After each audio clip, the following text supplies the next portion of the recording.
Shalom, Reverinho.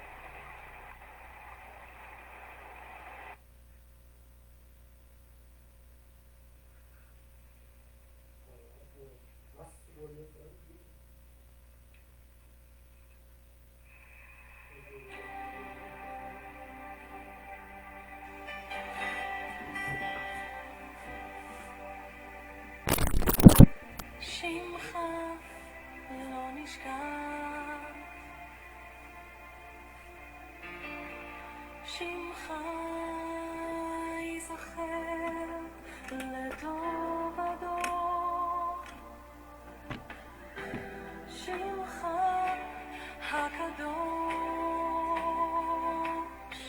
שמך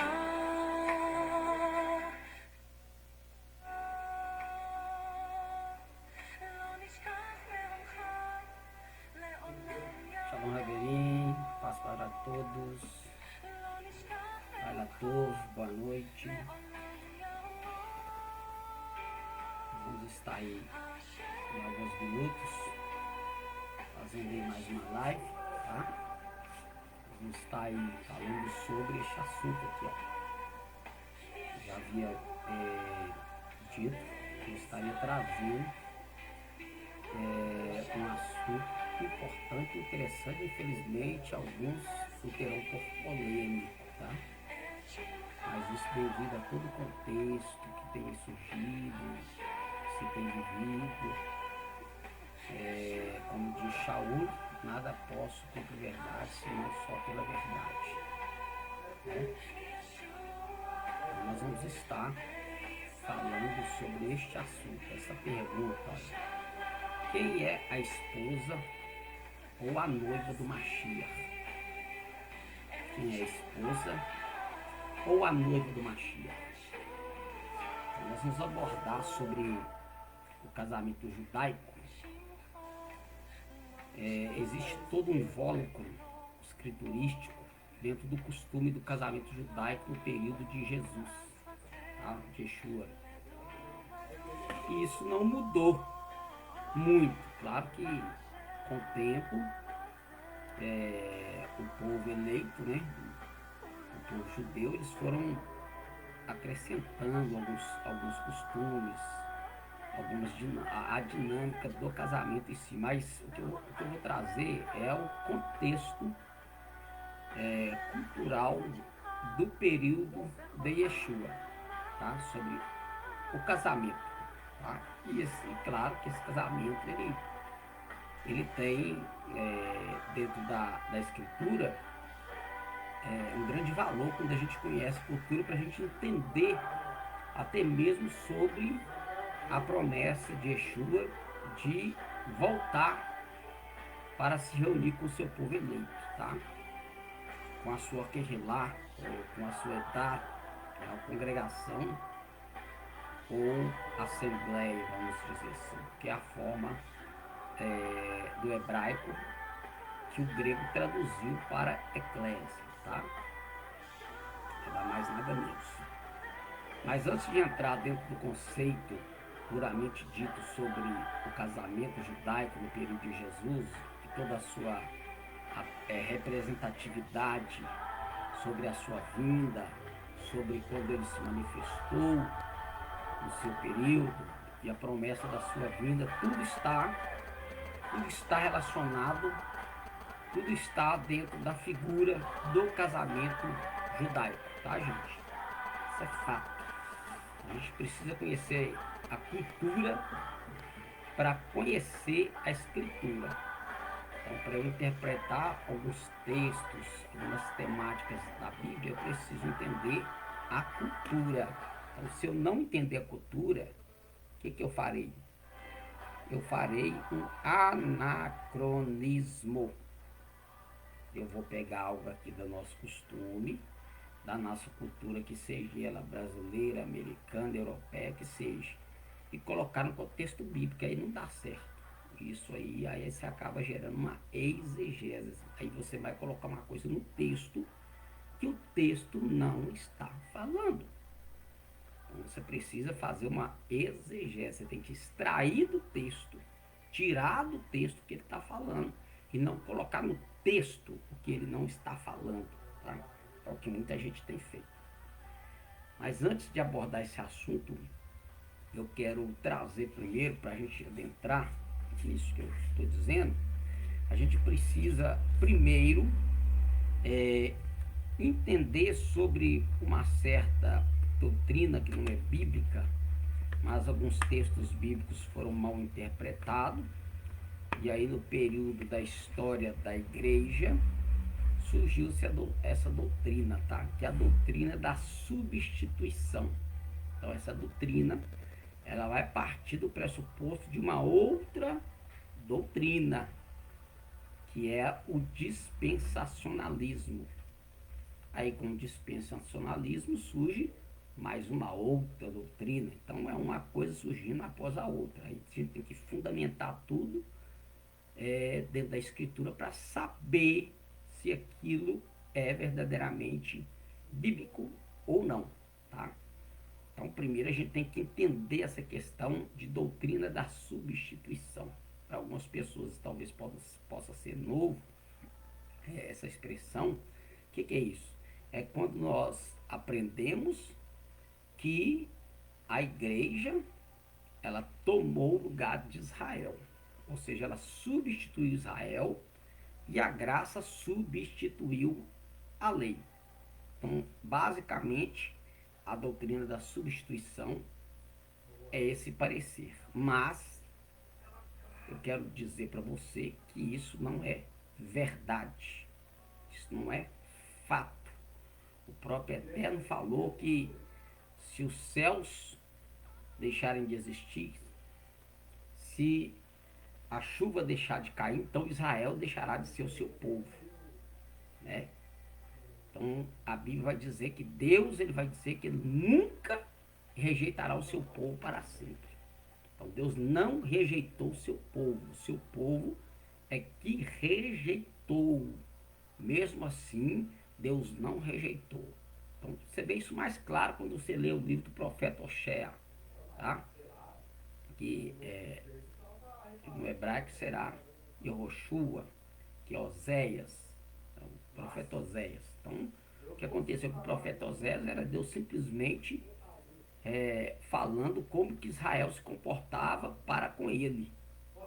Então, aquele aquela questão de Oséias lá, buscar a mulher, casar com ela, ela o trair, depois ele vai lá, busca ela de novo, ela o trai, vai lá, busca. Então isso prefigurando o que Israel fazia com Deus.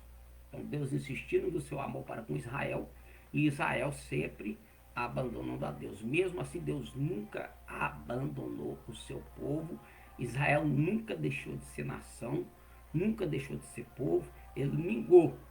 Ele não deixou de existir, ele mingou, foi espalhado, está na diáspora, beleza.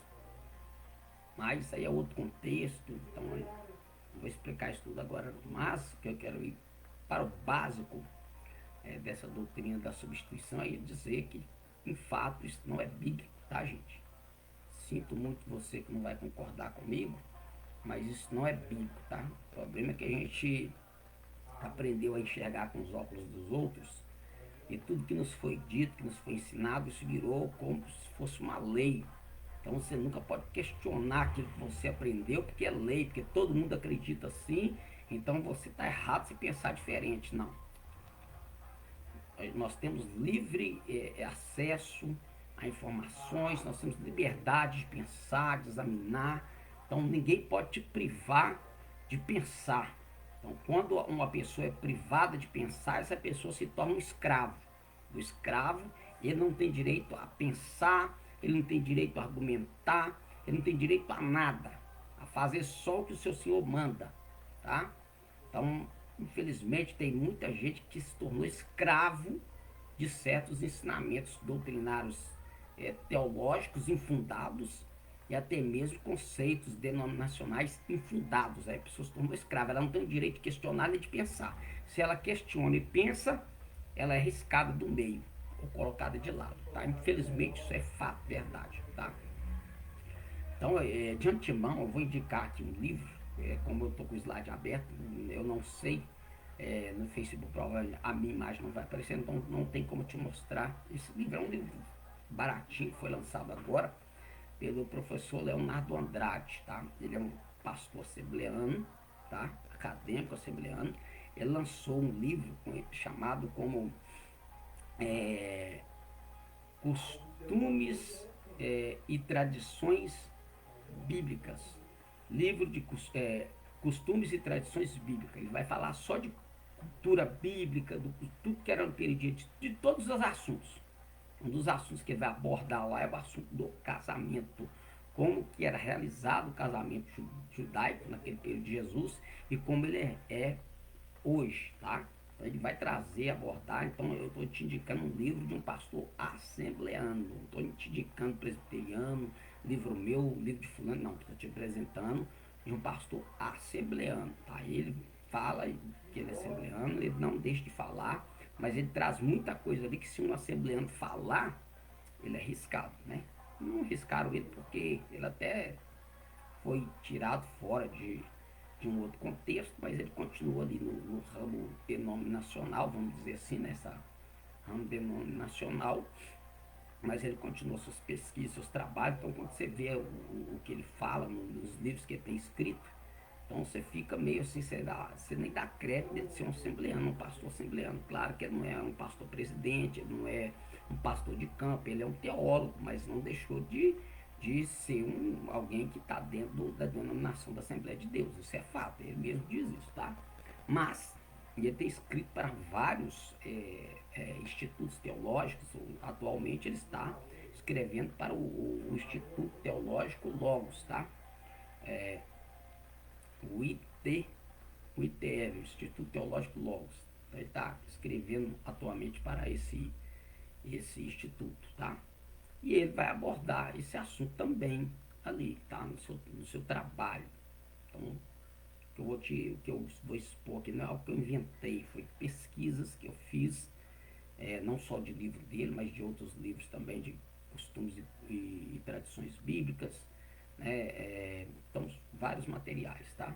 E que eu vou trazer aqui tudo de pesquisa. Você pode pesquisar, se não tem nada inventado, é porque você vai pesquisando, você vai lendo a Bíblia, você vai buscando, então você começa a ter, assim, a se deparar com algo que não te foi apresentado, ou foi te apresentado de uma forma diferente. E quando você começa a pensar, a ter liberdade de pensar, de expressar, aí você acaba se deparando com muitas dificuldades teológicas e até mesmo culturais, tá? De culturais por causa da cultura que se quer incutir dentro do texto, que o texto não tem, tá bom? Então primeiro eu vou abordar essa questão, a primeira questão que eu falei aqui, tá? Você que está conosco, se quiser comentar, comente, se quiser compartilhar, compartilhe, dê o seu joinha, dê o seu like. No final, se você achar por bem compartilhar, compartilhe o nosso vídeo em nome de Yeshua, tá ok? Então vamos lá aqui, ó. Vai demorar um pouquinho a mudança aqui, porque o computador tá meio pesado, tem que formatar, então vai demorar um pouquinho mais aí. Dá pra gente, eu não vou demorar muito, então talvez não dê nem para abordar tudo aqui, tá? A doutrina da substituição é o antissemitismo. O que é antissemitismo? O antissemitismo nada mais é do que você perseguir ou dizer que não tem valor nada que é semita. Aí quando a gente fala de costumes semitas, né? A gente já vai falar do povo de Israel, tá? Do povo da Bíblia, tá? Da costume do povo da Bíblia, tá, gente? Então o antissemitismo é uma prática onde você tenta tirar toda a cultura bíblica do contexto semita, do contexto cultural do povo da Bíblia, que é o povo de Israel, o povo de Jerusalém, de Judá, e assim vai, tá? O nome que você queira dar aí, que você está acostumado a utilizar. Então a doutrina da substituição, ela tem esse primeiro fator, que ele é um antissemitismo praticado. E isso vai acontecer através dos reformadores, alguns pais da igreja vão levar por esse caminho, porque eles vão tentar destruir a cultura bíblica, ou seja, a cultura judaica da Bíblia, tá? Então é isso que vão começar a elaborar várias doutrinas em concílios e por aí vai, tá, gente? Então é mais ou menos nessa linha de raciocínio, mas eu vou apresentar aqui alguns pais da igreja que eles pensaram totalmente diferente, né? Para não dizer que era a maioria, tá? Então, claro que não era a maioria, você tem os prós e os contras, né? Mas aí você vai pensando aí direitinho, vai assimilando e veja o que você vai entender no final, tá? Então, ó, ao longo do período da igreja, na maioria gentílica. Então isso vai acontecer porque a igreja, principalmente a igreja de Antioquia, né, ela vai ser de maioria gentílica. Os gentios vão começar a ter liberdade dentro das congregações, então eles vão começar então a já desfazer dos judeus, tá? Então quando você lê Atos 15, a gente lê Atos 15 com uma visão totalmente diferente, totalmente errada do que ela verdadeiramente apresenta, tá? Porque o que estava em Atos 15 era como os gentios deveriam se comportar dentro das sinagogas, tá? Porque aquela questão que vai ser levantada em Atos 15 no Concílio de Jerusalém é acerca de como os gentios poderiam participar dos cultos, vamos colocar assim, dos cultos junto com os judeus nas sinagogas, tá? Então o que estava sendo tratado é quando eles falam de as quatro principais bases ali que Tiago vai citar ali, ele não está falando que é só aquelas quatro que são os mandamentos, não, ele está falando ali que ali são básicos, pilares básicos tanto para judeus quanto para os gentios. Só que aí ele vai terminar dizendo que Moisés ele é lido nas sinagogas onde eles estão. Então, se eles quiserem aprender além dessas quatro pilares básicos, eles vão aprender quando eles estiverem na sinagoga estudando a Torá juntamente com os judeus. É isso aí, gente. A visão do texto ali é essa. Não tem nada ali de abolição de lei, de graça tomar lugar de... Não, a graça sempre existiu. A graça, ela sempre existiu, tá? Primeiro que a palavra graça, que o grego traduziu como charis, né? Então, aí a gente coloca isso na tradução favor e merecido, né? Alcançar, só que não é só favor e merecido. É favor e merecido, alcançar misericórdia, alcançar benevolência. É o mesmo conceito de graça no contexto da palavra hebraica que é hesed. E essa palavra hesed, que é graça, ela aparece em todo o Antigo Testamento. Então, graça não é... Por quê? Porque pegaram um texto mal traduzido, que João vai dizer, e pega aquele texto mal traduzido, mal interpretado, e aí coloca como se a graça substituiu a lei e a igreja substituiu os judeus, Israel. Não tem nada disso. Tá? Os primeiros discípulos de Jesus foram judeus. O próprio Jesus, quando mandou os discípulos, olha o que Jesus falou. Não entre na casa de samaritano e nem de gentios, porque eu fui enviado senão as ovelhas perdidas da casa de Israel. Ele estava falando do povo da nação do reino do norte que estava espalhado por toda a terra. Ali o que estava dentro de Jerusalém no período de Jesus, que a gente conhece como Israel ali não era o Israel das 10 tribos, era o Israel dos judeus que voltaram na reconstrução de Jerusalém com Neemias e Esdras, com Zorobabel, que voltaram da Babilônia, tá? Porque Israel não foi para a Babilônia, quem foi para a Babilônia foi Judá, Israel foi para o cativeiro assírio, e dali eles se dispersaram por todas as nações. Até hoje tem judeu, tem israelitas espalhados por todas as nações, retornando. Então havia israelita no período de Jesus ali dentro? Havia. Mas a terra ali era conhecida como terra de Israel. Então quando dizem houve a Israel no período de Jesus, é porque era a terra de Israel. Mas o que é o povo que estava ali era do reino do sul, que era o povo de Judá e a meia tribo de Benjamim. Tá? Então é isso. Então aí Jesus vai dar essa ordem que ele veio para buscar as ovelhas perdidas da casa de Israel. Isso está na Bíblia. Então isso é fato. Tem que entender o contexto, a cultura, o costume, o que acontecia na época, no ato político, né? No ato político, no ato étnico, o que estava acontecendo. Então aí você começa a entender a coisa, tá? Como afirmou Dom Fino, para você ver, Dom Fino, tá? O antissemitismo ainda é o mais longo e mais profundo ódio da história humana. Fino, 2010, página 63. Fundamento, tá, gente? Infelizmente, a igreja de maioria gentílica, em certos momentos, por meio de alguns de seus líderes mais ilustres, sucumbiram ao veneno do antissemitismo. Então, alguns líderes, aí no caso, alguns pais da igreja, Martim Lutero vai fazer. Martim Lutero ele vai ser o principal, tá? A gente aí, nós temos aí a data da comemoração da Reforma Protestante, Mas a gente vê só o lado positivo, o lado negativo ninguém fala, ninguém conta. O lado positivo de contar a história de Martim Lutero, fixação das 96 teses em Gutenberg, na Alemanha, esse fato aí todo mundo conta, como ele foi perseguido, como ele foi escondido, aí ele fez a tradução para o povo comum, de língua comum e tal, né? Para o alemão, se me falha a memória, eu esqueci aqui, né? Então aí traz esse pano de fundo exaltando Martim Lutero, mas se esquece que Martim Lutero ele foi o propagador do antissemitismo, porque no período de Martim Lutero, os judeus e gentios ainda congregavam juntos. O que Martim Lutero vai fazer? Ele vai mandar confiscar os bens dos judeus, vai dizer que aquele que for pego, aquele que era da Irmandade, fosse pego com um judeu, conversando, até mesmo conversando com um judeu, ele seria escarnecido, ele seria apedrejado. Então ele vai cometer, mandar fazer várias atrocidades contra judeus.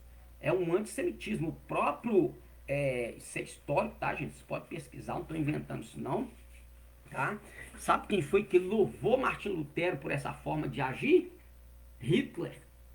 Hitler, ele era vamos dizer assim, um adorador ferrenho de Martim Lutero. Os livros, os tratados de Martim Lutero eram no livro de cabeceira de Hitler. E este antissemitismo de Lutero, ele foi aplaudido por Hitler. Tá? Então, isso é histórico, gente. Pesquisa aí que vocês vão ver. Não inventando nada, não. Aí, ó. João Crisóstomo, isso aí é um bispo, né? No final do século III, início do século IV, quando pregou as 8 homilias contra os judeus, violou o caráter do povo de Deus, apresentando-os como homicidas, gananciosos, imorais e delinquentes. João Crisóstomo exclamou: quanto a mim, eu odeio sinagogas, eu odeio os judeus. Isso aí é um pai da igreja, tá, gente? Terceiro século, do terceiro século, tá? Um século depois da morte ali, vamos dizer assim, né? De Johanan, de João. Ó, o grande teólogo protestante reformista Martim Lutero virou inimigo dos judeus no final de sua vida. Vamos ver os fatos, vamos ver algumas coisas que ele declarou. Ó. Suas sinagogas devem ser queimadas, as suas casas devem ser igualmente depredadas e destruídas. Olha aí o que o grande reformador Martim Lutero fez com o povo de Deus. Olha, eles devem ser privados de seus livros, de orações, de seu Talmud. Olha para você ver. Tudo contra o povo da Bíblia. Tudo contra o povo de Deus, o povo eleito. Tá? Quando você lê Efésios, Gálatas, Romanos, quando fala de eleição, ele não está falando de eleição de predestinação. O contexto todo de predestinação ali, que predestinou e elegeu, está falando tudo da nação de Israel, que foi eleita e predestinada para ser o povo escolhido de Deus, para propagar as obras de Deus para os outros povos, tá? Nada mais, nada menos. Então, já refutando aí já aquele pensamento da predestinação, né? Então, aí, ó. Olha para você ver. Por quê? Porque as tradições, Martim Lutero vai dizer que ele tem que ser tirada todas as tradições. Aí o que ele vai criar? Sola gratia, sola escritura. Por quê? Porque naquele período, o povo de Deus, naquele período de Martim Lutero, ainda praticava certas tradições judaicas. Não tradições dos anciãos que eram distorcidas, que Jesus combateu no período, mas as tradições puras do povo de Deus, tá? Como festas bíblicas, modos de guardar o Shabat. Então, vários conceitos bíblicos que eram praticados tanto por judeus quanto por gentios, eles vão começar, então, a perseguir essas práticas. E Martim Lutero vai fazer o quê? Privar. Por quê? Porque muitas interpretações de Jesus e de Paulo, elas são de livros de tradições do período de Jesus, tá, gente? Isso é da tradição oral, que depois vai ser escrito por Esdras, vai mandar escrever a tradição oral, que é onde vai gerar depois o Talmud, tá? São as tradições orais. Aí o Talmud vai vir dessas discussões entre rabinos sobre o texto que estava sendo interpretado ou dito por Moisés. Eles vão trazer interpretações do Talmud, é isso, tá, gente? Talmud não é um livro do diabo. Talmud nada mais é do que um comentário bíblico só que judaico, né? Aí as pessoas não, né, têm aversão, aprendeu com Martinho Lutero que tudo que dá indício de judaísmo é pagão, é do diabo, é do povo que perseguidor, é do povo que não é mais povo de Deus. E isso pegou dentro da nossa doutrina, do nosso ensinamento, e a gente carregou isso aí até os dias de hoje. Mas o Eterno, ele vem restaurando essas coisas, ele vem trazendo de volta, né? O Eterno vem trazendo de volta essa restauração, né? Para que o povo entenda que o povo eleito de Deus é o povo de Israel, gente. Não tem outra. Nós somos enxertados, está na Bíblia. Não somos nós que somos a oliveira, nós somos ramos bravos, enxertados na oliveira verdadeira, que é Israel, tá? Os seus rabinos devem ser proibidos de pregar com ameaças de morte. Por que quer dizer, está dizendo que rabinos tinham que ser proibidos de pregar? Porque os rabinos também pregavam, gente, nas igrejas naquele período, é o que eu disse. Naquele período, judeus e gentios congregavam juntos, gente. Juntos, muitos judeus se converteram ao cristianismo, mas foi por força, fizeram forçadamente. Então, para não perder seus bens, para não ser decapitado, para não ser pedrejado, o que eles fez? Ah, não, nós vamos aderir ao cristianismo. E muitos judeus fizeram, mas os rabinos não. Os rabinos, eles ensinavam a Torá, ensinavam os mandamentos, a lei, e eles começaram então a perseguir os rabinos, tá? Passagens e privilégios de viagem devem ser totalmente proibidos. Então, ó, nessa região aqui não pode passar judeu, não deixa passar. Então eles começaram a perseguir, eles até no conceito deles fazerem viagens para comércio, para se sustentarem. Olha onde vai aí o nosso grande reformador.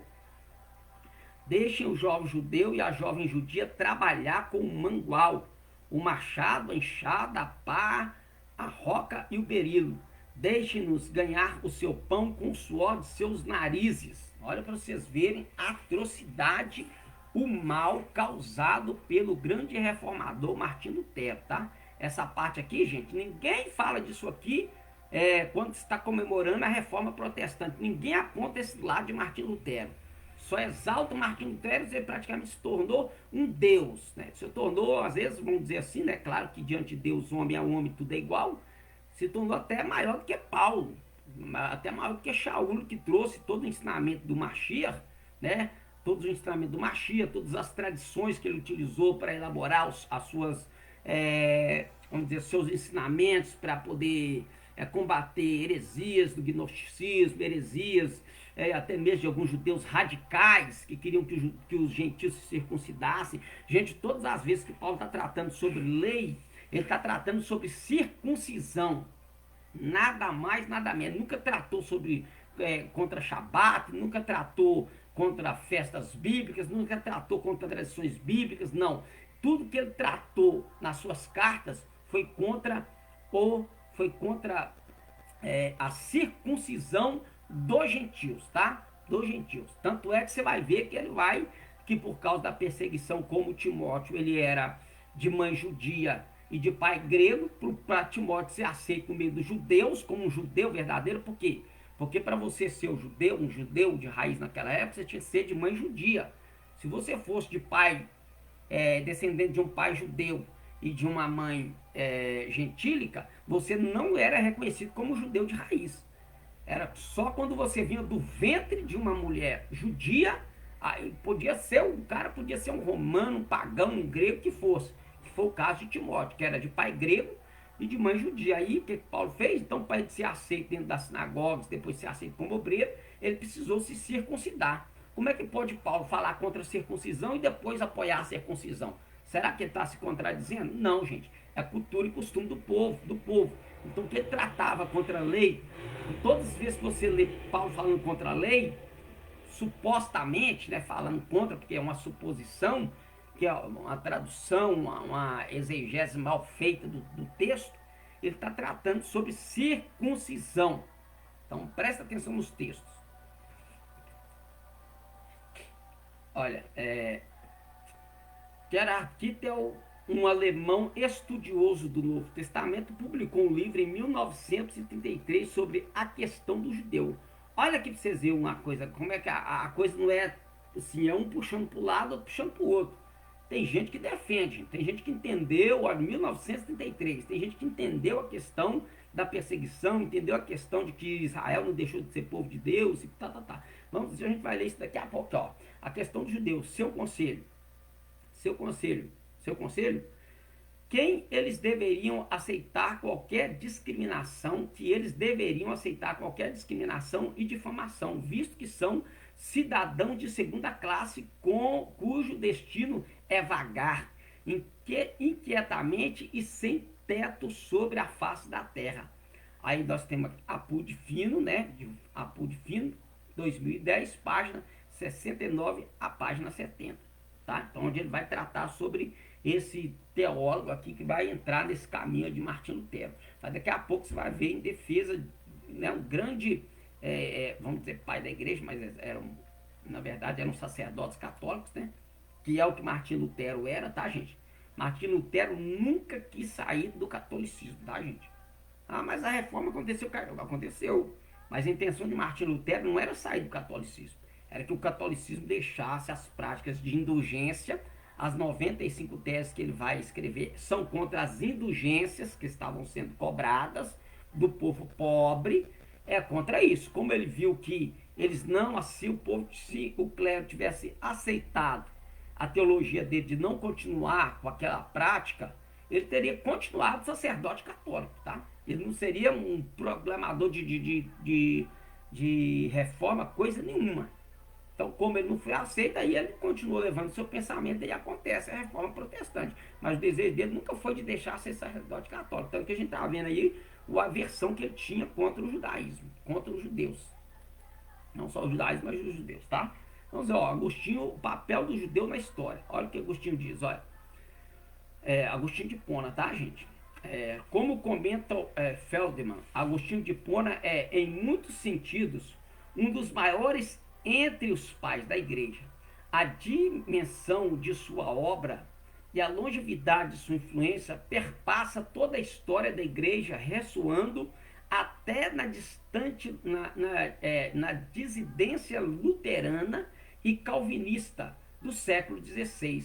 Autor de uma imensa e densa obra teológica, filosófica, sintetiza e define conceitos que constituirão uma efetiva longa duração. Vamos ver o que ele vai escrever aqui, ó. Ou ainda, dentro de sua concepção da história, confere um papel ao judeu que terá importância vital na comunidade judaica da Alta Idade Média. Olha o que é que Agostinho está falando.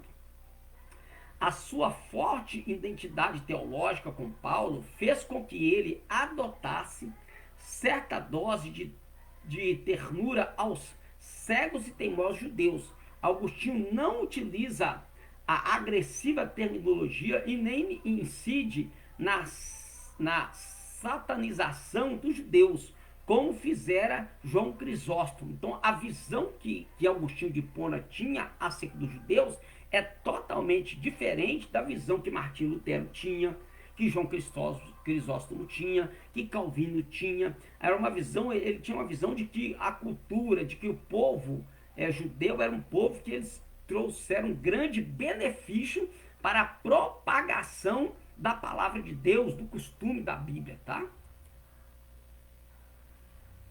É extremamente crítico aos receptores da revelação e condena a sua cegueira em não receber Cristo na sua encarnação, não se convertendo à verdadeira fé. Vamos ver aí. Para Feldman, Agostinho precisa dos judeus na construção de sua teologia. Olha para você ver. Então ele entendeu, lendo os tratados de Agostinho, que Agostinho ele fez grande uso do que os judeus tinham como cultura e costume para elaborar todo o seu arcabouço teológico.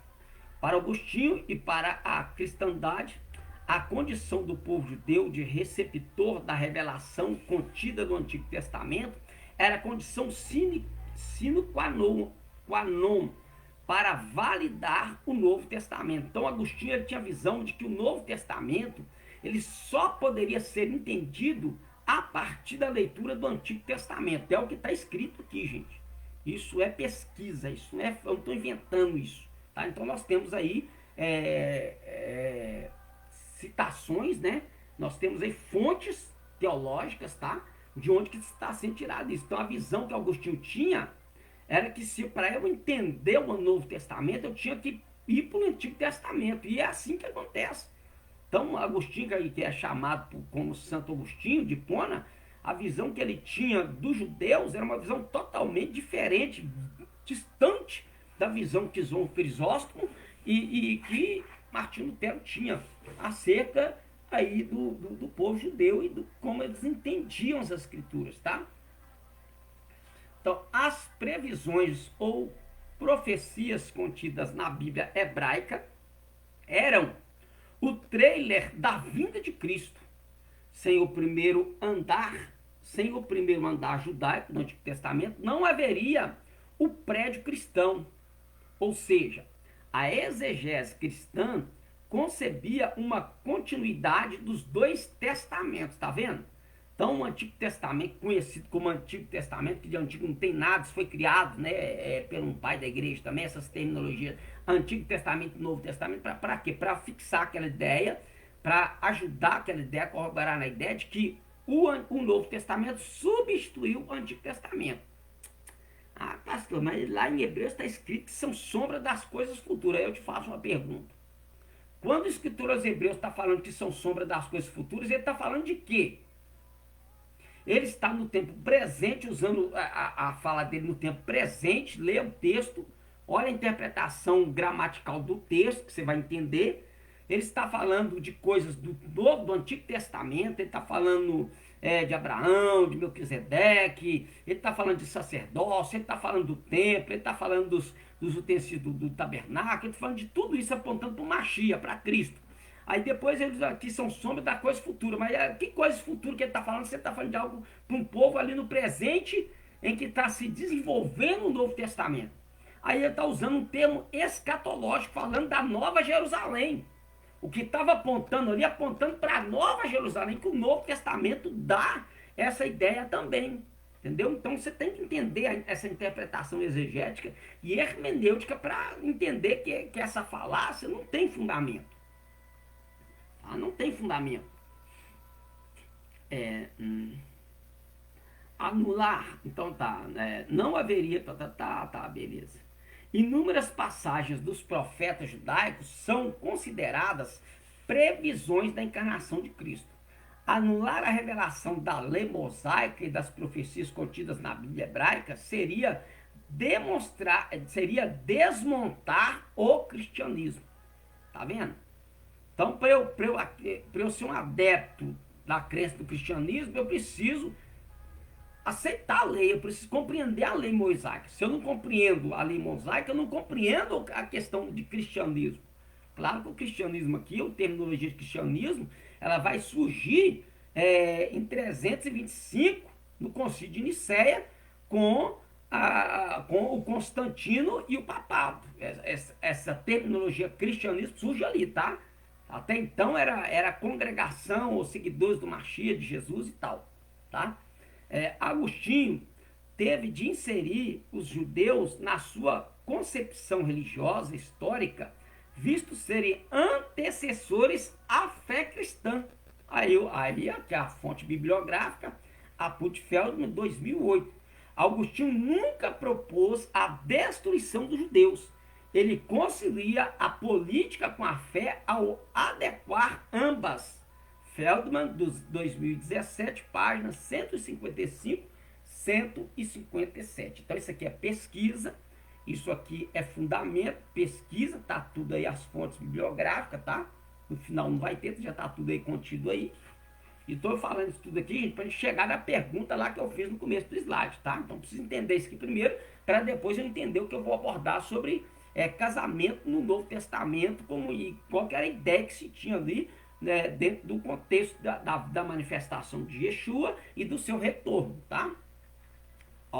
Implica que as suas estruturas eclesiásticas são o cumprimento e a substituição das mosaicas, e Jerusalém é uma alegoria de si própria. Recentemente, em 1960, deixa eu ver aqui se eu não pulei aqui, peraí. Tô achando que eu coloquei aqui uma página fora além da outra. Acho que eu misturei aqui, mas vamos ver, deixa eu conferir se eu misturei mesmo. Não misturei não, é isso mesmo. Implica que as suas estruturas eclesiásticas são o cumprimento da substituição das mosaicas e Jerusalém é uma alegoria de si própria. Então, gente, é complicado, né? Recentemente, em 1965, o Concílio Vaticano II afirmou: a Igreja de Roma é o novo povo de Deus. E o catolicismo moderno afirma ser ele autoritativo para doutrinas sobre o Novo Testamento. As instituições denominacionais protestantes modernas tomam uma variedade de posições, dependendo do grau de afastamento das heresias tradicionais do catolicismo, seja romana ou ortodoxa. Então, tá vendo? Então, começa por aqui, tá vendo? Então, começou lá, como eu disse para vocês, vai começar no 3º século, né?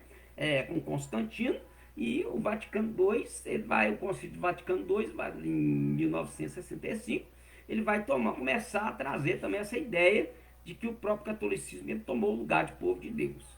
Tudo, gente, tudo infundado, não tem fundamento escriturístico nenhum, tá? Todavia, o Novo Testamento repetidamente prioriza Israel como na informação do Senhor Jesus, que a sua missão central para os judeus, olha aí o que vai dizer Mateus 15, 24. Não fui enviado senão as ovelhas perdidas da casa de Israel. Então não sou eu que estou falando. Quem está falando é o próprio Jesus. Ah, não, mas Deus rejeitou os judeus, pastor. Será? E na fórmula de Paulo, Romanos 2, 9 a 10, primeiro para o judeu, depois para os gentios. Então Paulo vai mostrando a prioridade de Deus. Primeiro judeu, depois gentio. A mesma ideia de Yeshua, tá? De Jesus. Ainda depois do início da igreja em Jerusalém, inclusão dos gentios como iguais aos judeus nesta seita, porque os seguidores de Jesus, gente, leia o livro de Atos direito. Leia o livro de Atos direito. Você vai ver que os seguidores do Mashiach, eles não eram conhecidos ali como cristãos, não. Essa palavra vai aparecer lá, né? Quando eles estiverem em Antioquia, vai dizer que pela primeira vez foram conhecidos como foram chamados de cristãos. Eu participei uma vez de um trabalho no Templo Central na rua São Paulo, no Templo Central da Assembleia na rua São Paulo. Eu esqueci o nome do pregador, deixa eu ver se eu vou lembrar o nome dele aqui. Eu esqueci o nome do pastor, um pastor renomado. Ele até vendeu material lá, mas na época eu estava sem condição, não comprei o livro dele não. Mas ele pregou sobre isso aqui, pregando sobre as 3 classes de servo de Deus. E aí, quando ele na pregação deles, foi lá no Templo Central, eu lembro disso até hoje, tá? Eu esqueci o nome do pregador que tá, gente, mas eu lembro disso até hoje. Aí ele falando dessa passagem que Antioquia, pela primeira vez, foram conhecidos como chamados de cristãos. Aí ele falou que aquilo ali, quando eles disseram aquilo ali, estava falando num ato pejorativo. Como se diz assim, lá o crente, ó. Entendeu? Não é que o povo de Antioquia estava elogiando os seguidores de Jesus. Eles estavam usando aquela terminologia de chamados de primeira vez de cristãos como um ato pejorativo, como uma manifestação pejorativa. Ou seja, olha lá os crentes, olha lá os seguidores de Jesus. Mas você não é crente, entendeu? Não era positiva a fala deles. E a palavra que vai ser colocada ali no grego, olha para vocês verem. A palavra que vai ser colocada ali no grego é cristianos. A palavra cristianos, ali que o português traduziu como cristãos, no grego cristianos, quer dizer messiânicos. Traduziu de messiânicos. Por quê? Porque, se você ler direito o livro de Atos dos Apóstolos, os seguidores de Jesus eram conhecidos como seita dos nazarenos e seita do caminho. O próprio Shaul, o próprio Paulo vai dizer, e perseguia a chamada seita do caminho. Eu perseguia os do caminho. Então, seguidores do Mashiach, a Querrilá de Yeshua, a congregação de Yeshua, a idade de Yeshua, a Assembleia de Yeshua, que nós conhecemos como igreja, ela era conhecida no Atos dos Apóstolos como seita dos nazarenos e seita do caminho. Então, por isso que aqui esse material está falando assim, ó, a seita florescente do judaísmo também causou problemas especialmente quando se tratava do cumprimento da lei mosaica pelos gentios. Isso foi discutido em uma assembleia daquela igreja e também foi tema de Paulo em sua epístola aos Gálatas. Tudo que eu falei. Então aquela assembleia de Atos 15, né, aquela primeira concílio de Atos 15 de Jerusalém, era para tratar disso aqui, ó, eram os gentios juntos com os judeus. Não era que ali ia ter uma sinagoga, ali vai começar a ter uma sinagoga para os judeus que acreditam em Yeshua e uma igreja para os gentios que acreditam em Yeshua. Não, eles congregavam todos dentro de uma mesma sinagoga. Aí começa a surgir os problemas e aí Paulo e os discípulos vão começar a tratar esses problemas para que pudesse ter o quê? Um amor fraternal dentro do mesmo ambiente. Naquela época não tinha templo chamado igreja. Naquela época existia sinagoga, que é onde gentios e judeus congregavam ali para aprender sobre Moisés e sobre o Mashiach. Não riscou nada da lei, não tirou nada dos costumes, aprendia tudo certinho, tá, gente? Então, isso é fato. Leia direito o livro de Atos dos Apóstolos. Isaías capítulo 54. Deixa eu ver a hora aqui, que para mim não estender demais. Vou parar daqui a pouco. Então, nós vamos ver alguns textos em que a expressão marido, aí agora que a gente entra na questão. Quem era a verdadeira esposa ou noiva de Yeshua, ou de Elohim, ou de Deus? Né? Porque Yeshua é de Deus e Elohim é o mesmo. Tá? O pai e o filho é um só. Tá? Errado. Tem divisão não. Então Isaías 54, verso 4, verso 8 diz assim, ó. Porque o teu Criador verbo no presente, tá? É o teu marido, porque o Senhor te chamou como a esposa desamparada e triste de espírito, como a esposa da mocidade que fora desprezada, diz o teu Deus. Verso 7. Por um breve momento te deixei, mas com grandes misericórdias. A palavra misericórdia que é hesed, tá? Hesed, né? Hesed vem da palavra graça. Com grandes misericórdias te recolhi, com um pouco de ira escondi a minha face de ti por um momento, mas com benignidade eterna me compadecerei de ti, diz o Senhor, o teu Redentor. Então, ó, tá vendo? Aí é o termo hebraico, né? Boalair, aqui ó, marido. Boalair, por quê? Porque Baal, lembra da palavra Baal? Aqui ó, a raiz ó, Boaleir aqui está dando, pertence a ele, né? Então pertence ao teu marido. Então Baal quer dizer marido, então Boaleir. Mas aqui não é o Baal lá que a gente vê, o Baal lá de Azerá, não. Porque a palavra Baal significa senhor e significa marido. Quando vai falar de um homem como senhor, ou um dono da casa, um mestre, aí fala Baal. Mas quando fala de senhor, como falando da pessoa de Deus, aí vai estar Adonai, que quer dizer Senhor, meu Senhor, tá?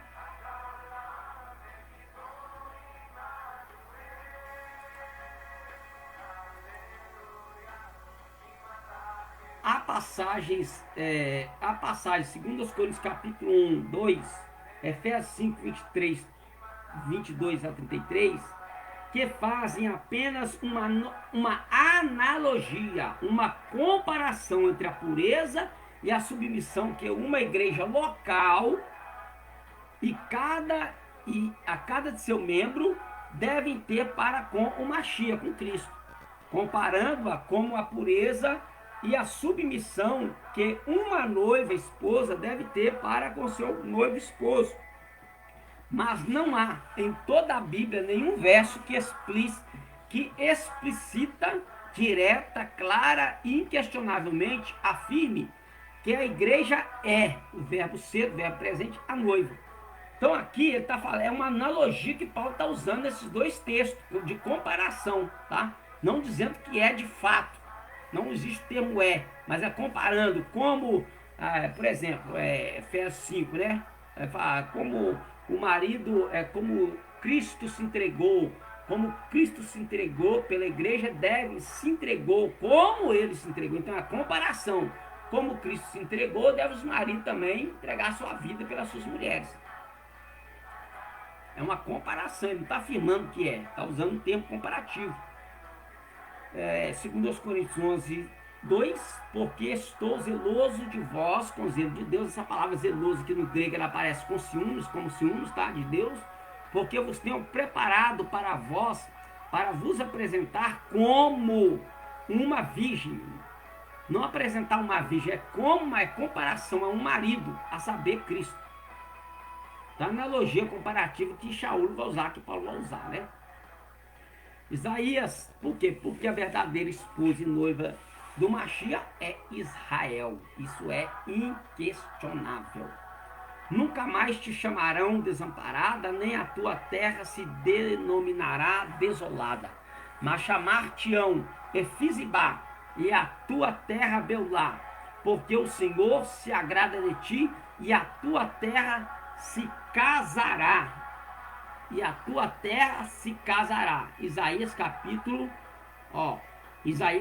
62, verso 4. Nunca te chamarão desamparada. Por quê? Está falando de quem? Da igreja? Não, está falando de Israel. O que vai casar? Que terra? A terra de Israel. Isaías 62, 5. Pois como o mancebo se casa com a donzela, assim teus filhos se casarão contigo. E como o noivo se alegra da noiva, assim se alegrarão de ti o teu Deus. Está falando de quem aqui, gente? Da igreja. É a igreja. Não é igreja, isso aqui é Israel.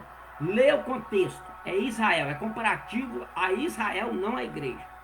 Segundo aos Coríntios 11, 2. Porque estou zeloso de vós com zelo de Deus. Aqui, por quê? Porque a ideia que está aqui, é a mesma que está aqui, gente. Então, é aquilo que Agostinho entendia. Que eu só vou entender o Novo Testamento se eu ler o Antigo Testamento. Eu só entendo aqui, o Novo, se eu ler o Novo, se eu comparar com o que está no Antigo Testamento, né? Ou no Tanar. Eu só entendo a Brit Hadashah, que é a Nova Aliança, quando eu ler o Tanar, que é a Primeira Aliança, tá? Então, tá vendo? Mesma expressão. Foi daqui que Paulo tirou essa ideia, tá, gente? Paulo não inventou isso aqui para falar de igreja, não. Ele está usando essa comparação, falando isso aqui com os seguidores do Mashiach, com aquele lá do Mashiach, tirando desse contexto daí essa mesma coisa. Pois como o mancebo se casa com a donzela, assim teus filhos se casarão contigo, e como o noivo se alegra da noiva, assim se alegrará de ti o teu Deus. Porque estou zeloso de vós, com o zelo de Deus, porque vos tenho preparado para vos apresentar como uma virgem pura. Porque a donzela, noiva e virgem é a mesma coisa. Há um marido, a saber, Cristo. Esses dois textos são paralelos, tá? A Bíblia explicando a Bíblia.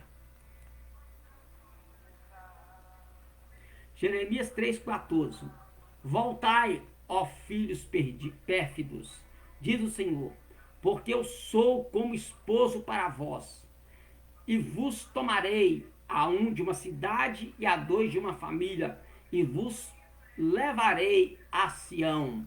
Isso aqui está usando uma terminologia do arrebatamento, chama de arrebatamento, que o judeu tem uma visão de arrebatamento aqui, tá? Existe visão judaica do arrebatamento, tá, gente? Não como a nossa, ocidental, tá? Mas aqui, e eu sou como esposo para vós. Então, os textos estão provando que quem é esposa e quem é noiva de Deus é Israel e não a igreja. Jeremias 31, nós somos enxertados, tá, gente? Então, quando ele está falando ali, nós somos enxertados, tem que entender isso. Ele não pode tirar essa visão do enxerto, tá? Eis que os dias vêm, diz o Senhor, em que farei um pacto novo com a casa de Israel, com a casa de Judá. Gente, o pacto novo é a nova aliança. O casamento judaico vai apontar naquilo que Jesus estava celebrando com os discípulos no Ceder de Pêssego em Lucas, tá? Quando você lê Lucas, João, Mateus falando sobre a ceia do Senhor, sobre a última ceia, que na verdade é o Ceder do Pêssego, era a última ceia que ele faria antes da Páscoa, do Cordeiro ser imolado, é a nova aliança. Por isso que ele vai usar o termo, esta é a nova aliança que faço convosco. Porque vai usar esse Paulo, vai mostrar essa mesma terminologia, porque essa nova aliança, gente, não era com o povo gentil, não era que a igreja tomou o lugar de Israel, com o povo está aqui, ó, tá claro, ó. Farei um novo pacto com a casa de Israel e com a casa de Judá. Então, quem está lá em Israel no período de Jesus, gente, é Judá. Tudo judeu, é Judá. Claro que tinha da tribo de Israel, tinha, mas a tribo de Israel está dispersa até hoje, tá? O arrebatamento na visão judaica é conhecido como Kibbutz Galuyot. O que é isso? Reunião dos exilados. É o que vai acontecer, que Deus vai te chamar do norte, do sul, não retenhas. Tudo é profecia para a nação de Israel. Claro que nós fazemos parte, nós vamos fazer parte do arrebatamento por causa de Israel, tá, gente? Por causa do povo que aceitou Yeshua no período de Jesus. Quem aceitou os primeiros seguidores de Jesus foi judeu. Gentios começaram a entrar depois, tá? Não conforme um pacto que fiz com seus pais, mas no dia em que os tomei pela mão para os tirar da terra do Egito. Esse meu pacto que eles invalidaram, apesar de eu os haver desposado, diz o Senhor. Olha aí, ó. Verso 33. Mas este é o pacto que farei com a casa de Israel depois daqueles dias, diz o Senhor. Porei a minha lei no seu interior, e a escreverei no seu coração, e eu serei o seu Deus, e eles serão o meu povo. Não é isso aqui que Paulo vai falar, não, gente? Que agora a lei não está mais em pedra, mas ela está escrita na tábua do nosso coração? Não é isso aqui, não? De onde que Paulo tirou isso? Tirou daqui, gente. E aqui, ó, está no contexto da aliança que Deus faz com quem? Com a casa de Israel e com a casa de Judá, tá? Oséias 2,14. Portanto, eis que eu te atrairei e a levarei para o deserto e lhe falarei ao coração. E lhe darei as suas vinhas dali e o vale de Acor por porta de esperança. E ali responderá, como nos dias da sua mocidade e como nos dias que subiu da terra do Egito. Olha para vocês verem, hein? E naquele dia diz o Senhor, ela me chamará meu marido, e não me chamarás mais meu Baal. Por quê? Ô, pastor, você não acabou de falar que Baal simboliza marido? É a mesma palavra. Mas por que então que o português traduziu marido aqui, a palavra Baal aqui não traduziu como marido? Por quê? Porque aqui, quando está falando desse Baal, ele está falando do Baal de Azerá, o Deus que Jezabel introduziu através do casamento que ela fez com Acabe na terra de Israel. Por isso que o português traduziu, mas no hebraico você vai ter as mesmas palavras aqui. Só que quando aqui está se referindo do Senhor, a palavra marido será Baal e Baal. Por quê? Porque está fazendo referência. Por isso que o português não traduziu aqui, tá? Para quê? Para deixar a ideia de que não está falando de uma coisa diferente. Mas o contexto não é esse, não. O contexto todo aqui é Deus e Israel. Pois da sua boca tirarei os nomes dos Baalins, e não mais se fará menção desses nomes. Tá vendo? Então o próprio bicho já está se interpretando. Naquele dia farei por eles aliança com as feras do campo e com as aves do céu e com os répteis da terra, e da terra tirarei o arco e a espada e a guerra, e os farei deitar em segurança. Olha aí, Oséias 2,19. E desposar-te-ei comigo para sempre. Qual é a frase que Shaul Paulo vai usar quando ele fala do arrebatamento, quando nós nos encontrarmos com Yeshua nas nuvens? E assim estaremos para sempre com o Senhor. Ô, gente, Agostinho estava certo, como tem muitos teólogos que estão certos. Aqui, essa doutrina da substituição não tem nada a ver. Igreja não tomou lugar de Israel. A igreja não era composta só de gentios, não era composta de judeus e gentios. O próprio Shaul prioriza judeus e gentios. Lá em Efésios vai dizer, de dois povos ele fez um, ou seja, de judeus e gentios ele compôs a sua Keilah. Que você já está acostumado com o nome, então ele compôs a sua igreja de judeus e gentios, não foi de gentios e depois judeus. Que judeus vai vir depois lá, do arrebatamento, que os judeus vão passar pela grande tribulação. Gente, vai passar judeu e gentio pela grande tribulação. Aí a teologia da substituição fez o quê? Colocou a igreja gentílica no lugar de Israel indo para o céu, e judeu que se lasca aqui na terra, aqui na grande tribulação. É que na grande tribulação vai reconhecer. Não. A Bíblia diz que vai ter gente de todas as nações. Releia de novo o texto da Brit Hadashah, do Novo Testamento. Desposar-te-ei comigo para sempre, ou seja, eu vou me casar contigo para sempre. Sim, desposar-te-ei comigo em justiça, em juízo e em amorável benignidade e em misericórdia. A palavra misericórdia aqui novamente é resta, que foi traduzido como graça. Se você ler a Septuaginta, tá? Se você ler a Septuaginta, todas as vezes que você lê a palavra hesed, misericórdia, benevolência, no Antigo Testamento, a palavra que vai estar lá é o quê? Charis, que traduziu por graça no Novo Testamento. É só ler a Septuaginta. Lê a Septuaginta no grego e compara com a palavra que está no grego do Novo Testamento. Não muda nada. É porque o português traduziu para dar a ideia da substituição. 2:20. E desposar-te-ei comigo em fidelidade e conhecerás ao Senhor. Então daqui a pouco, na hora que chegar na parte do casamento judaico aqui, eu vou encerrar, tá, gente? Só estou mostrando os textos aqui, ó. No Novo Testamento, Apocalipse 21, olha que legal. Apocalipse 21, 9 e 10.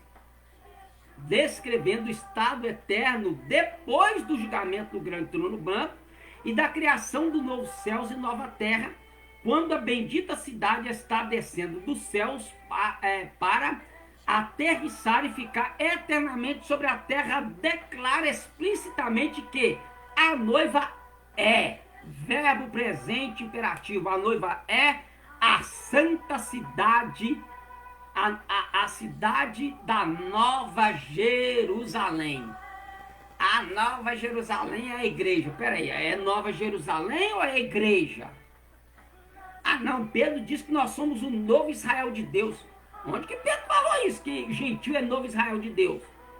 Aquela carta que Pedro usa em termos de novo Israel de Deus, ele escreveu para judeu, que estava na diáspora. Lê direito as cartas de Pedro. Pedro escreveu, foi para judeu, ele não escreveu para a igreja gentílica ali não, gente. Ele escreveu para a igreja judaica, para o seguidor de Yeshua que estava na diáspora. Aí ele chama eles de novo Israel de Deus, os judeus que estavam na diáspora, que estavam espalhados. Aí eles estavam aceitando o Mashiach através da pregação de Pedro, de Kefa. Aí ele vai dizer, ó, vocês agora são o novo Israel de Deus, tá? Vocês estão na nova aliança através do Mashiach que chegou. Leia, faça uma releitura de novo da Bíblia, do Novo Testamento. Olha aí o que o Apocalipse diz, ó. Apocalipse 21, 9. E veio um dos 7 anjos que tinha as 7 taças cheias das 7 últimas pragas e falou comigo dizendo, vem, mostrar-te-ei a noiva, a esposa do cordeiro. Aí quando ele mostra quem? O povo de Israel, a Nova Jerusalém. Verso 10. E levou-me espírito a um grande alto monte e mostrou-me a santa cidade de Jerusalém, que descia do céu da parte de Deus. Então a esposa e noiva de Yeshua não é igreja gentílica, é o povo judeu, é o povo de Israel, é Santa Jerusalém. Está provado dentro dos textos. Santo Agostinho entendeu isso, muitos pais da igreja entenderam isso. Muitos reformadores entenderam isso, mas a gente só pega aquilo que convém, porque por causa da doutrina que Martinho Lutero vai começar a dar início e depois vai ser abraçado, e aí Israel substitui a igreja. Aí quando chegar uma certa outra doutrina aí, para acabar de vez com esse pensamento bíblico de que a noiva e a esposa é o povo judeu, gente, não tem como correr aqui do texto não, gente. Eu não estou inventando, isso está na Bíblia. Resumindo, esposa e noiva são títulos que Deus, na sua palavra, usou o verbo ser, será, sendo e etc. Sempre dá à nação de Israel. Sempre. Deus abençoe nosso irmão Cleiton Júnior. Senhor, continue te abençoando você, sua casa, sua família e toda a sua parentela em nome de Yeshua HaMashiach, de Jesus Cristo, tá? Então, gente, tá aí, ó. Então eu vou parar por aqui, tá? Eu não vou seguir não, porque as horas já são avançadas. Então no próximo vídeo, então vai estar aí dividido em alguns vídeos. Então eu vou tentar fazer a segunda parte num vídeo só. Se não der, a gente faz terceira parte. Então quando eu for formatar lá para editar o que eu vou escrever em cima desse vídeo no Facebook, então eu vou colocar lá o tema, tá, gente? O tema que foi abordado aqui nesse primeiro vídeo. Então depois eu vou retornar com o próximo vídeo, tá bom? Então eu espero que você tenha entendido, gente. Faça uma releitura de toda a Bíblia, gente. Pesquise, tá? Pesquise os reformadores. Pesquise o que foi que Calvino fez, o que foi que Martinho Lutero fez, o que foi que outros pais, Crisóstomo fez, ou os pais da igreja fizeram, gente, contra o povo judeu, esse antissemitismo que foi disseminado até os dias de hoje. Deus abençoe, Cleiton. Poderosamente, tá? Boas lembranças tenho aí do período que nós trabalhamos juntos aí lá na Lobras, né? Antigas Lojas Brasileiras. Deus abençoe você e todos que estarão conosco aí, tá? Um abração aí, de fundo do coração aí. Então, gente, tá aí, tá? Então, a gente vai abordar. Sempre os vídeos vão estar abordando conceitos bíblicos, culturais, históricos e teológicos, tá? Nada de sem fundamento, nada inventado na minha cabeça. Então tem que trazer, às vezes eu estou trazendo aí, como é que fala? Como é que se diz? Esqueci a palavra, que a mente está fugindo, a bibliografia, né? As bibliografias estão sendo citadas para você ir lá e pesquisar. Então se você pesquisar, você vai encontrar, né? Então é o que Yeshua falou, bater, abrir e se usar. Então, você procurar, escavar, você vai encontrar aí o que a gente está falando aqui, que não tem nada de infundado aqui, tá, gente? Então, na próxima, a gente vai retornar com o assunto, tá? O que a Bíblia diz muitas vezes é que nos títulos dados por Deus é o corpo de Cristo. Então, quando vai falar daquele lá de Jesus, do povo de Deus, que nós chamamos de igreja, né? Vai falar sobre o corpo de Cristo. Aí ele vai apresentar, porque como membros particulares, mas quando fala do conjunto, do conjunto de um só povo espalhado, aí vai dar o sentido de assembleia, que é o que foi traduzido do grego como igreja, tá? Que traduziu do hebraico e do aramaico, que seria assembleia, congregação, tá? Então é isso, tá? Então aí tem os textos aí, ó. Romanos 12, então tá todos os textos aqui, né? Em Colossenses 1,18, ele é o cabeça do corpo da Assembleia, o qual é o princípio e o primeiro nascido para fora de entre os mortos, a fim de que esteja ele em todas as coisas tendo o primeiro lugar. Colossenses 1,24, que agora regozijo nos meus sofrimentos em vosso benefício e preencho na minha carne as coisas que faltam das aflições de Cristo em benefício do seu corpo, que é a Assembleia, ou aquele lá, ou igreja, como queira, tá, gente? Então, o Novo Testamento, quando ele vai tratar do gentio junto com os judeus, ele trata como membros do corpo, tá? Onde Cristo é o cabeça, tá? Uma vez que somos o corpo do noivo, somos parte do noivo, sendo impossível sermos a noiva ou mesmo um pedacinho dela. Como poderia o noivo casar com aquilo que já é seu próprio corpo? Como? Se a noiva e corpo de Cristo se refere a uma só coisa, então isto seria um casamento muito confuso, não é? Mas Deus não é Deus de confusão. 1 Coríntios capítulo 14, verso 33. Ele anela que nós, os crentes, compreendamos que somos, onde nos encaixamos em seu plano, quais as promessas que nos pertencem e as que pertencem à nação de Israel. Quando fazemos isto, e somente então podemos nos regozijar com a graça que Deus nos deu e efetivamente servi-lo, honrá-lo e glorificá-lo. Bendito seja o nome do Senhor. Romanos capítulo 11, verso 18. Não te glories contra os ramos, e se contra eles te gloriares, não é tu que sustenta a raiz, mas a raiz a ti. Paulo está falando o quê? Ele está dizendo que nós, que não somos judeus, que nós que entramos, aceitamos Jesus como Salvador, nós somos enxertados em Israel, nas promessas, tá? Então faça uma leitura direita de Romanos capítulo 11, tá, gente?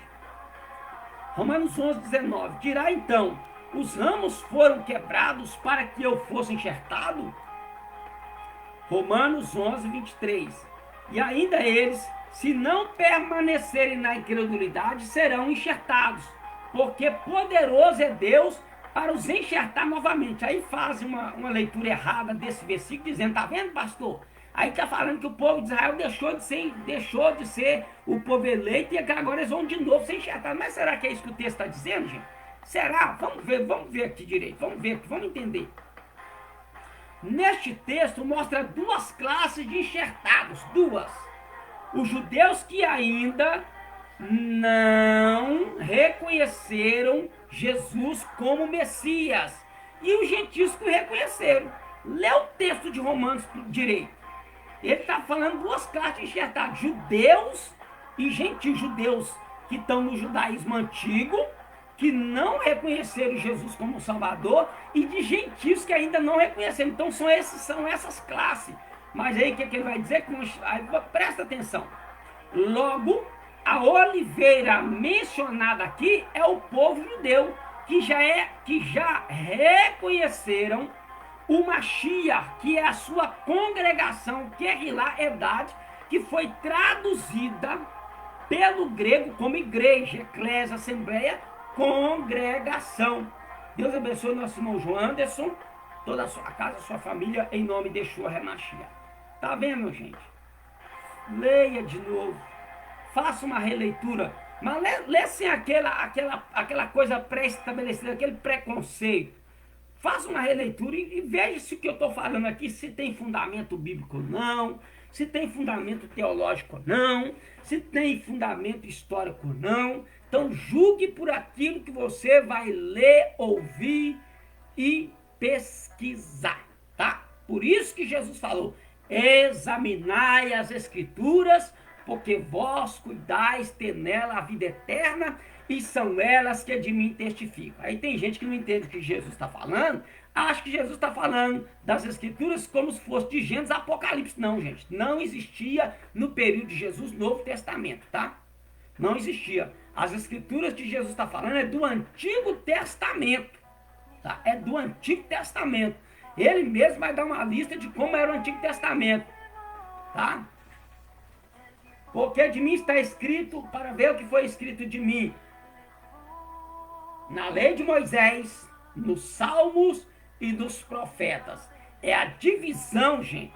O que Jesus está falando é da divisão do Antigo Testamento, do Tanar, que é Torá, Neviim e Ketuvim. Lei, escritos e profetas, né? Que traduziu por lei. Mas é isso, tá? Então tá aí, gente. Então tá aí. Contra fatos não há argumento. Então, daqui para lá, eu já vou entrar no conceito de como era o casamento judaico, para a gente entender a questão de arrebatamento, de vinda do Mashiach, manifestação do Mashiach, dentro da Bíblia, dentro da cultura e dentro do costume do casamento judaico no período de Jesus, tá ok? Então, que Deus abençoe a todos. Eu me despeço de vocês com um grande carinho, um grande amor. Que o Eterno abençoe sua casa, sua família e toda a sua parentela em nome de Yeshua HaMashiach, tá? Deus abençoe nosso irmão Cleiton, nosso irmão João Anderson, que estão conosco aí, tá? E você que estará assistindo esta live posteriormente, tem uma terceira pessoa assistindo aqui, mas ela ainda não apareceu aqui, mas está tudo bem. Então você que estará vendo este vídeo, esta live posteriormente, gente, faça o seu comentário, compartilhe, dê o seu joinha, nos ajude a compartilhar essas informações, se achou pertinente. Ah, pastor, não concordo. Pode escrever que não concorda, gente, pode criticar, mas faça o seu comentário, tenha liberdade, tá ok? Mas se você ficou meio confuso, não entendi, estou meio confuso, então leia, releia, assista o vídeo, é porque eu falo rápido mesmo, viu, gente? Eu costumo falar rápido mesmo, então quando eu me embolo aqui, você vê que quando eu estou explicando eu começo a falar rápido. Infelizmente, eu ainda não consegui dominar essa minha mania de falar rápido, tá, gente? Não consegui ainda dominar 100%. Já falei mais rápido, né? Nosso irmão presbítero Ronaldo Gonçalves, uma vez ele ouviu uma pregação e falou: muito boa, mas você fala muito rápido, procura falar mais devagar para as pessoas te ouvirem. Então ele fez uma crítica construtiva, ele me ajudou. Então eu tenho feito isso, procurando, então, mas tem hora que infelizmente a gente vai falando, vai se empolgando, né? E o tempo também vai sendo escasso, a gente começa a falar rápido. Então, se você não entendeu toda a dinâmica do apresentado aqui, reveja o vídeo, veja pausadamente, vai pausando, vai tirando anotações, vai pesquisando, anota tudo que eu falei, depois pesquisa para ver se eu estou inventando, e aí você tira as suas conclusões aí, se eu estou certo ou errado, se a Bíblia está certa ou está errada, ok? Então Deus abençoe a todos. Então o Senhor, ele disse para Moisés: assim vocês vão impor a bênção sobre os filhos de Israel. Fala para Arão que eles imporão as bênçãos sobre o povo assim. Aí eu vou, aí era dito assim: Yevar Rehar Adonai Veishmereha, Aer Adonai Panavaleha Veruneha, Issa Adonai Panavaleha Veaceleha Shalom.